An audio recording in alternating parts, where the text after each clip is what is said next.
నమస్తే, welcome to our channel. నేను మీసిరి. ప్రస్తుతం మనతో పాటు ఉన్నారు ప్రముఖ ఆధ్యాత్మికవేత్త, సూర్య ఉపాసకులు, sun spiritual society founder, vegetable therapist Vikramaditya గారు. గురుగారితో మాట్లాడదాం. గురుగారు నమస్కారం. సూర్యోస్మితల్లి. గురుగారు, ఈ న్యూమరాలజీకి సంబంధించి కొన్ని డౌట్లు ఉన్నాయి నాకైతే. కొన్ని నంబర్స్ చెప్తూ ఉంటారు గురుగారు, చేతుల మీద రాసుకుంటూ ఉంటారు, కొంతమంది తరచూ చెప్పుకుంటూ ఉంటారు. సో ఇవి నిజంగా వర్క్ అవుతాయా? ఈ నంబర్స్లో ఎక్కువగా నేను విన్నదైతే 369 అనే నంబర్ బాగా విన్నాను గురుగారు. సో అసలు ఈ 369 నంబర్ యొక్క ప్రాముఖ్యత ఏంటి? ఇది ఏ విధంగా ఉపయోగిస్తే రిజల్ట్స్ ఉంటాయి? ఇది నిజంగా వర్క్ అవుతుందా లేదా? 369 3 6 9 అంటే మనకి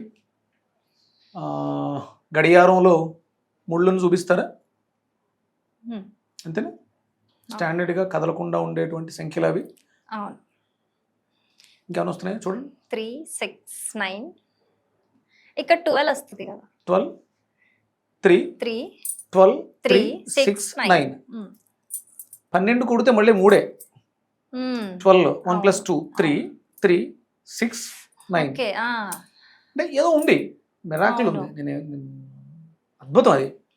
దాన్ని ఎలా మనం మన లైఫ్కి అన్వయించుకోవాలి అంటే ఇక్కడ టైం మేనేజ్మెంట్ ఏదో నడుస్తుంది. మా గురుగారు ఒక మాట చెప్పారు, కాలంతో వస్తాం, కాలంతో వస్తాం, కాలం చెల్లితే వెళ్ళిపోతాం.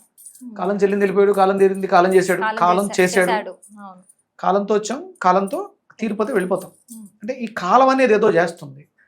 అంటే అది 3లో ఏదో ఉంది. 3 అనగానే గురుడు జూపిటర్, 6 అనగానే ఇప్పుడు మళ్ళీ నన్ను చాలామంది తిట్టుకుంటారు.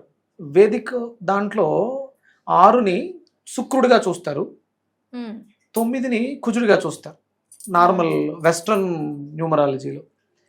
నాది వేదిక్ న్యూమరాలజీ, సంఖ్యాశాస్త్రం అనేదానికి చాలా ప్రమాణాలు ఉన్నాయి. కాలం అద్భుతమైనటువంటి మ్యాజిక్స్, మిరాకిల్స్ చేస్తాయి. 6 నేను కుజుడిగా చెప్తాను, సుబ్రహ్మణ్యుడు. 9 శుక్రుడు, పూర్ణఫలం వేదిక న్యూమరాలజీలో. ఇప్పుడు చాలామంది అంటే శుక్రుడిని చివర పెట్టి మధ్యలో కుజుడిని పెట్టుకొని ఎదురు గురువుని పెట్టారు. గురు నేనేమంటానంటే గురుడు, కుజుడు, శుక్రుడు వీళ్ళు ఒక టైప్ ఆఫ్ ఎనర్జీస్ కలిగి ఉన్నవాళ్ళు. దాన్ని మీ జీవితంలో ఎలా అన్వయించుకోవాలి?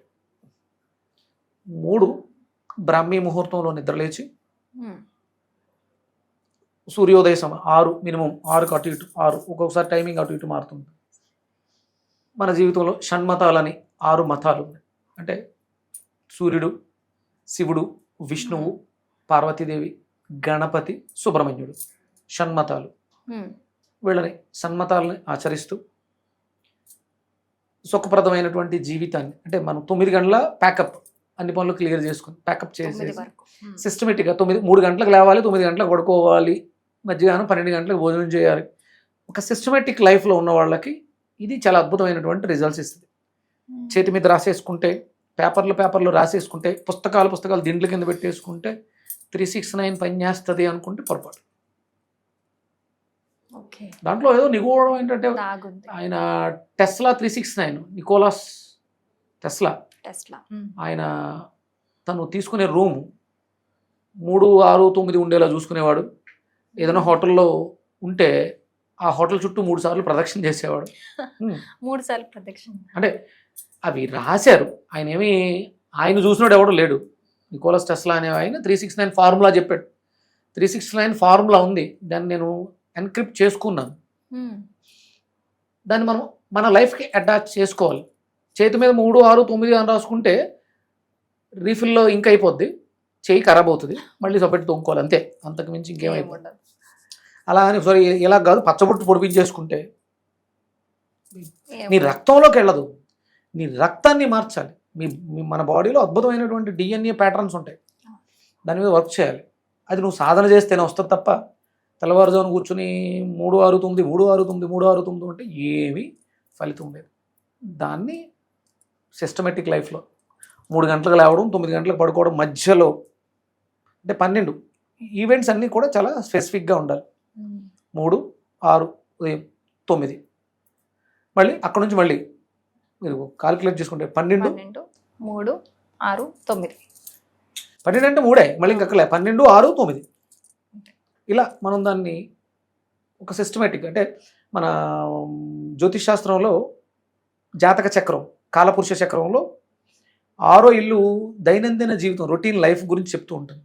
అది పద్ధతిగా ఉన్నవాడికి 12 అంటే మోక్షస్థానం, 3 అనేది విక్రమస్థానం, 9 అనేది భాగ్యం ధనాన్ని ఇస్తుంది. అంటే నువ్వు సిస్టమేటిక్గా విక్రమత్వంగా రొటీన్ లైఫ్ చేస్తే ధనం వస్తుంది, ఇది నీకు మోక్షాన్ని ఇస్తుంది. 3 థర్డ్ ప్లేస్ సోదరులు సిబ్లింగ్స్ నీ ముందు ఉండేవాళ్ళు. ఇప్పుడు నువ్వు యాంకర్ కూడా 3కి సంబంధించిన వాళ్ళే, యాంకరింగ్ బాగా చేయగలుగుతారు. ఆ 3 ఎఫెక్ట్ మీ మీద లేకపోతే మీరు చేయలేరు.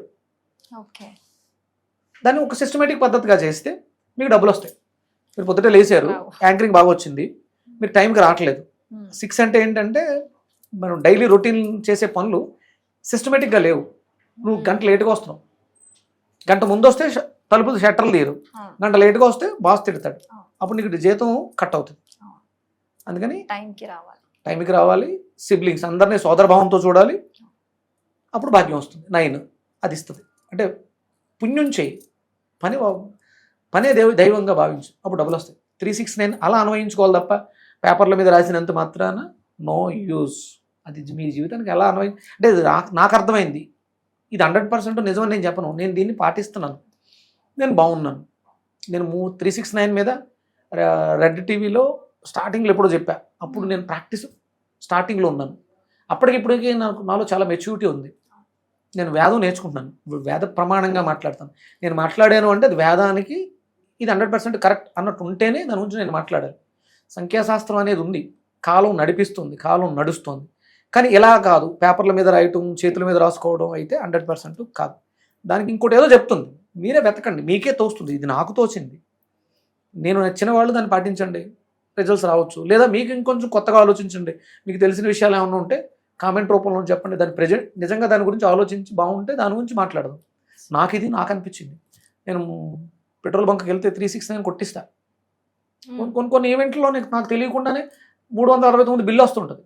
ఎక్కడికైనా వెళ్తే క్యాబ్లో బిల్లు 369 రావడం అంటే మన థింకింగ్ ప్యాటర్న్ పర్ఫెక్ట్గా ఉన్నప్పుడు. నేను బయటకు వచ్చేటప్పుడు నేను 3:12కి ఇక్కడ ఉండాలని డిసైడ్ చేసుకున్నాను. కరెక్ట్గా వచ్చి చూసుకున్నాను, 3:12కి నేను కుర్చీలో కూర్చున్నాను, మీరు చూసుకోవచ్చు. నేను మీ లోపలికి వస్తున్నాను, 3:06కి గేట్ తీసుకుని లోపలికి వచ్చాను. నేను ఇంట్లో అనుకున్నాను, నేను ప్లాన్ చేసుకున్నది కాదు, కరెక్ట్గా నేను అనుకున్నాను 3:12కి ఇక్కడ నేను కూర్చున్నాను. అప్పుడు నాకు యూనివర్స్ ఏదో చెప్పుద్ది, ఆ సిస్టంలో నేను ఉండాలి, నేను యూనివర్స్లో కాన్షియస్నెస్ తోటి ఉండాలి. ఆ స్ఫురణ మీకు ఉన్నప్పుడు యూనివర్స్ మిమ్మల్ని మీరు ఏమనుకుంటే అలా చేసి పెడతారు. యూనివర్స్ కనెక్ట్ అవ్వాలి. మనం పొద్దుటే లేవకుండా బద్ధకంగా కూర్చొని లేవండి, ఫస్ట్ ముందు వేకప్, నువ్వు లే, సరెండర్ అయిపో, నాకేం తెలియదు. నేను ఫస్ట్ ఒకటే అనుకున్నాను, నేను ఫస్ట్ సబ్జెక్ట్ నేర్చుకోవడం మొదలుపెట్టినప్పుడు 2013లో నా ఫస్ట్ వర్డ్ ఏంటంటే an instrument of your peace. చేతులు రెండు ఇలా పెట్టి సూర్యుని చూస్తూ an instrument of your peace, నీ శాంతికి నన్ను ఒక ఇన్స్ట్రుమెంట్లా వాడుకో అని అడిగా. సన్ స్పిరిచువల్ సొసైటీ అనే ట్రస్ట్ పెట్టే స్థితికి నన్ను తీసుకొచ్చాను. సూర్యుడి గురించి అద్భుతంగా మాట్లాడే ఒక ప్లేస్ నా కోసం ఉండిపోయింది. దీని గురించి ఇంత గొప్పగా మాట్లాడిన వాళ్ళు ఎవ్వరూ లేరు. చాగంటి కోటేశ్వరరావు గారు ఉన్నారు, అంటే మాట్లాడారు, కానీ ఇంత గొప్పగా సూర్యుడి గురించి ఇంత గొప్పగా చెప్పే భాగ్యం, అవకాశం నాకు ఆయన ఇచ్చాడు. మీరు కూడా ఆ స్థితికి వస్తారు. చూసే ప్రతి ఒక్కళ్ళలోనూ అద్భుతమైనటువంటి టాలెంట్స్ ఉంటాయి. దానిని మనం ప్రజెంట్ చేయలేకపోవటం అంటే పొద్దుట లేవకపోవడం. ఫస్ట్ లే, అది చూసుకుంటాడు. చేతులు రెండు ఎలా పెట్టి an instrument of your peace, భగవంతుడా నన్ను వాడుకో. అంటే పాపం ఏదో సాంగ్స్ కూడా ఉన్నాయి, వాడిపోకముందే వాడుకొని ఏదో సాంగ్ ఉంది. నేను వాళ్ళని ఎవరిని దృష్టిలో పెట్టుకుని మాట్లాడలేదు. భగవంతుడా నీ సేవ చేయడానికి నేను సిద్ధంగా ఉన్నాను, నాకు అవకాశం ఇయ్యని వేడుకోవటం. అసలు మీరు ఎప్పుడు చెప్పినా కూడా చాలా మంచి విషయాలు చెప్తూ ఉంటారు, ఆలోచింపజేస్తూ ఉంటాయి మీరు చెప్పిన విషయాలు. థ్యాంక్ యూ సో మచ్ గురువు. సూర్యస్మృత.